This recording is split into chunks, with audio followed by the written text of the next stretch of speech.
Salutations and welcome to another Roll for Crit review. Today we're looking at Grackles from Fireside Games.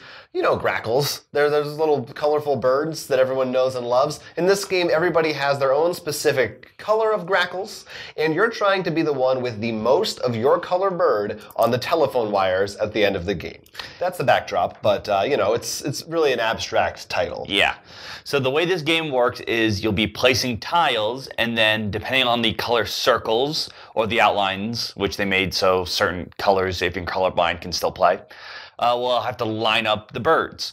In order to do so, though, you have to start and end at a matching color. So we've already had some set up now, but for example, in order for me to place any, I would have to go from a green to a green, like I did there before. Right. You could, of course, also in this case, keep going down to that green. Right. But in addition, let's say that's how it's placed later, you can actually add on to the line as long as it continues in the same line as it was before to end at a new green spot. Right. You cannot, for instance, because this blue line is going this way, you can't then add another one to extend it like this at a right angle. You can only extend in the same direction it was already going.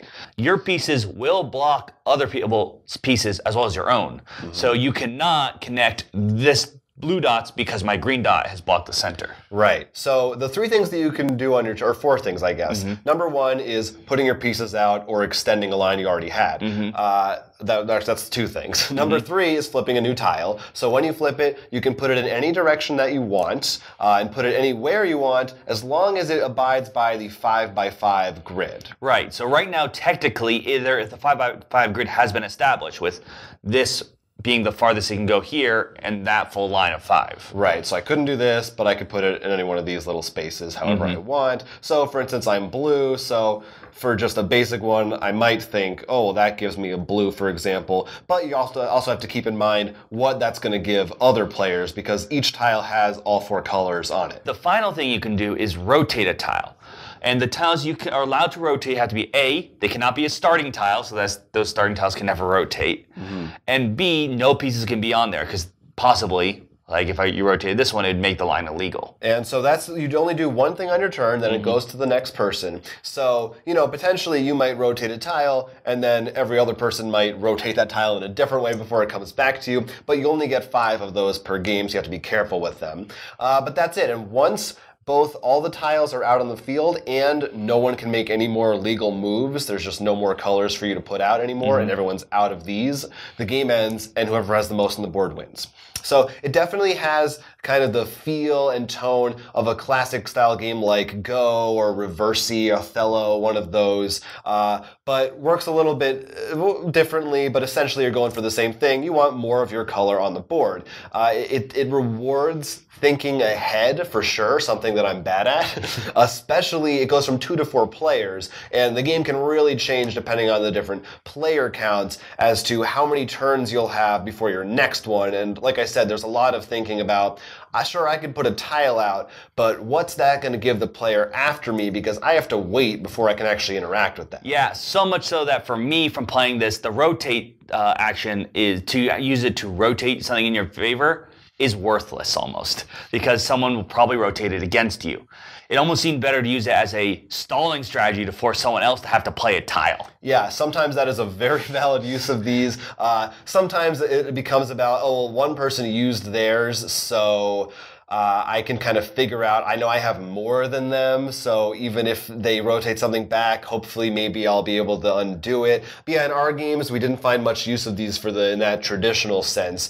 Or you have to really hope kind of that you're doing something that someone else doesn't notice. That's part of it too. And like, oh, I hope they don't see that spot where they could add more colors to before I get a chance to use it. Or another great tactic is to have there be 2 or more opportunities for the other player, so that even if they do one, you have the other one still open to you. Sort of like a classic tic-tac-toe thing where there's 2 spaces open for them, but either way you can hopefully get a score in there. That is a bit more challenging, especially if you're playing outside of the 2-player game, because odds are that other people will also take all those spots before you even get a chance to get in there. Yeah, we found different challenges for different player counts. For 2 players, it was really seemed very basic. Like these rotate tiles, I mean, even more anymore. It would just, at least if the way that our style of play worked, they just really didn't have much of an effect, and it really felt almost too simple. You really knew what was going to happen each turn,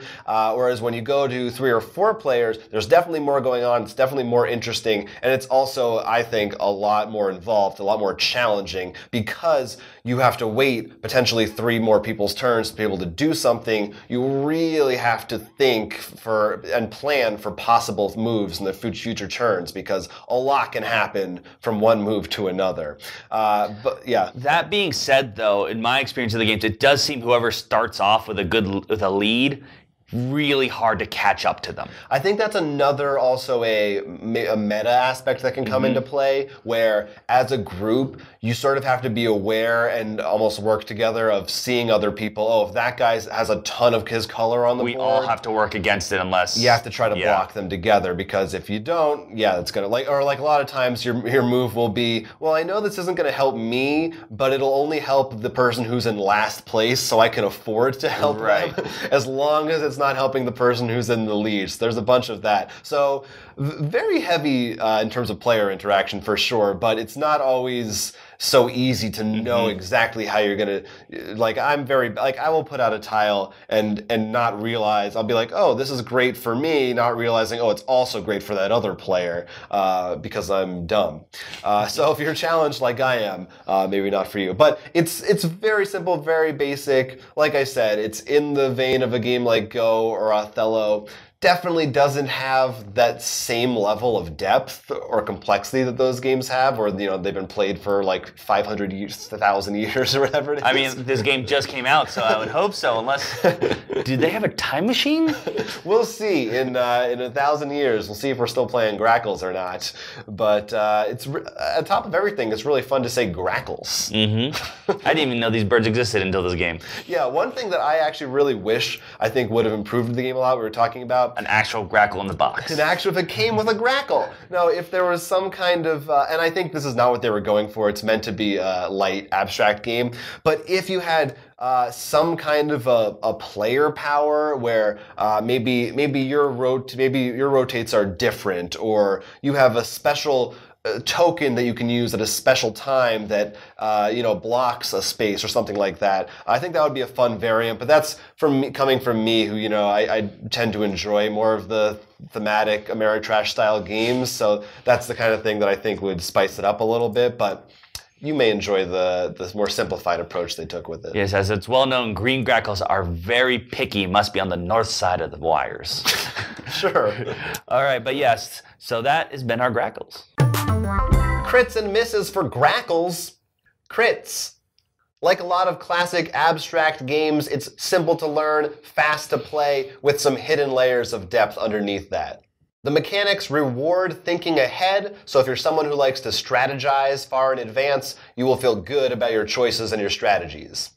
And now for our misses. While we have compared this multiple times to many classic games, it definitely doesn't feel to have that same depth as Go or chess that we would hope for. Maybe not a totally fair comparison, since obviously those are, games that have been around for a long, long time, but it's definitely that same genre, so it is something you would hope to see. It does feel it can be challenging to catch up to the lead player unless every other player is willing to work together to take that person down. In the 2-player mode, it can seem to become very predictable, as you only have to worry about the other player, and all the rotate chips pretty much just become part of a rotate war, which meaning the first person to rotate loses. It's definitely not nearly as interesting one-on-one as it is with 4 players. So I think that both of us are pretty lukewarm on Grackles. It would be one thing if it were on the cheaper end, like we were saying, maybe 20, 25 bucks. Of course, you're going to be able to find it for different prices depending on where you shop and as time goes on and prices go down. But the retail is $39.95, which we think is just a little extreme for what you're getting, which is 25 of these little tiles and some chips. I don't feel like you get the merit of that price, honestly, when you can spend 10 or 20 more for a game like Dead of Winter or something with like a ton of pieces going on. Obviously, those are 2 completely different types of games. I'm not comparing them directly, but in terms of bang for your buck, it's a little disappointing. I think for us, I don't see us coming back to this to really, you know, I usually give games the benefit of the doubt that if you play it enough, you'll find that depth and that complexity and the different meta strategies that lie within. But based on our initial plays, I don't feel like we're interested in really going back to find them, to be honest. Right, but I mean, if you're up for those abstract games, and as we said, maybe depending on price differences and stuff, or even if you've seen a game library, maybe this is worth checking out and playing a little bit. This is definitely not the game up my alley, as usual, unfortunately. So yeah, I mean, demo it if you can, if you see it somewhere. It's been getting buzz, and it doesn't look bad either in terms of just like the colors and stuff. It has a nice vibe to it. It's simple but effective. But it's Grackles. And let us know if you've played it, or if you don't like it like us, or if you love it and you think we're totally wrong, or if you're a big Grackle enthusiast, you're like an ornithologist or something, and you want to talk about the accuracies of the game, leave a comment below on our YouTube channel section down there. It'd be great. And don't forget to subscribe so you can hear if we actually talk about your comment. Yeah, it could happen. Who knows? Until then, I'm Will. And I'm Jonathan. And this was a Roll for Crit review. Don't forget to click that like button and, of course, subscribe for even more excellent videos. I subscribed and now I'm rich.